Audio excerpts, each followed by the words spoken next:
No Country for Old Men, in my humble opinion, is one of the most well-crafted and executed movies ever. It's not quite on par with 2001: A Space Odyssey, but the meticulousness of No Country for Old Men's creation oozes from the screen.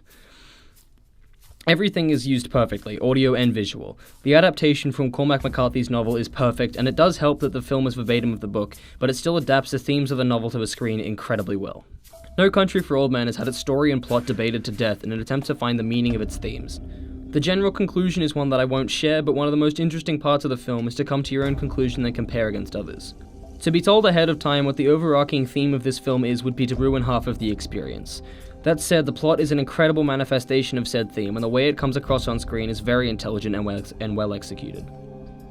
And I say that with specific reference to the closure of character arcs. Part of the reason I haven't read the book is that Cormac McCarthy writes without punctuation to embody oral storytelling.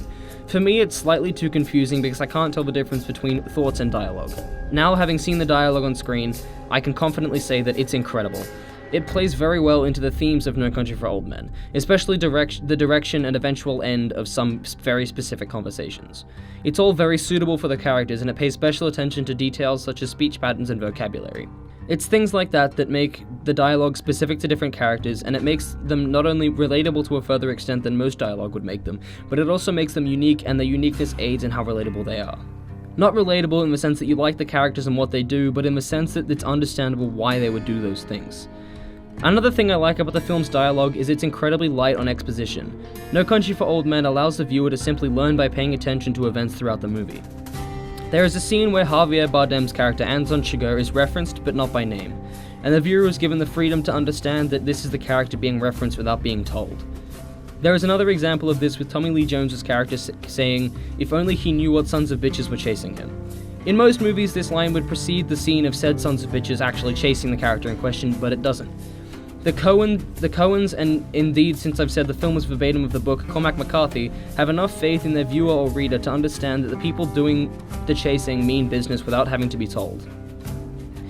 The world that is presented feels much more realistic and by extension more brutal because events play out as they would in the world without being altered to suit the viewer. As for the acting in No Country for Old Men, the absolute standout is Javier Bardem. From the opening scene, his acting is just exquisite, and I'll just leave this picture here to show you exactly how terrifyingly good his performance is. Just look at those facials. Of course, Josh Brolin and Tommy Lee Jones should also be mentioned, especially Mr. Jones, who nails his monologues every time.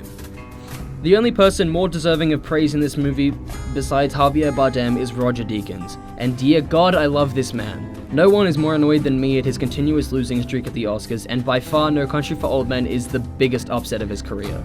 It is by far his best work. The stillness and the tension of the plot is captured perfectly by the cinematography.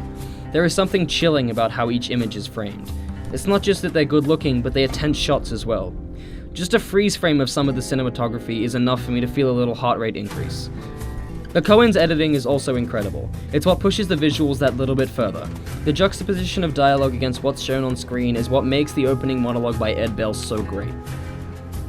Another aspect of the visuals that I noticed and that's really stuck with me is how colorful and yet simultaneously muted the color palette of No Country for Old Men is.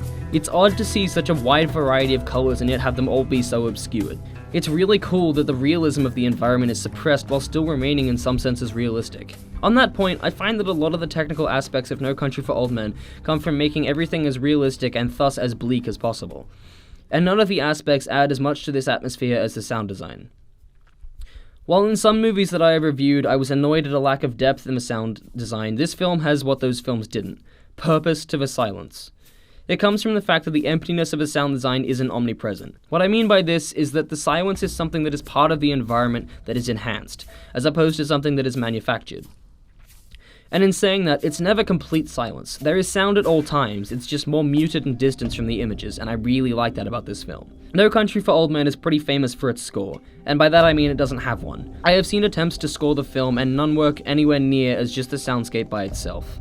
Music feels like an intrusion on the atmosphere of this film, and it feels as though it breaks the tone by trying to manufacture tension. No Country for Old Men is brilliant, watch it. 10 out of 10.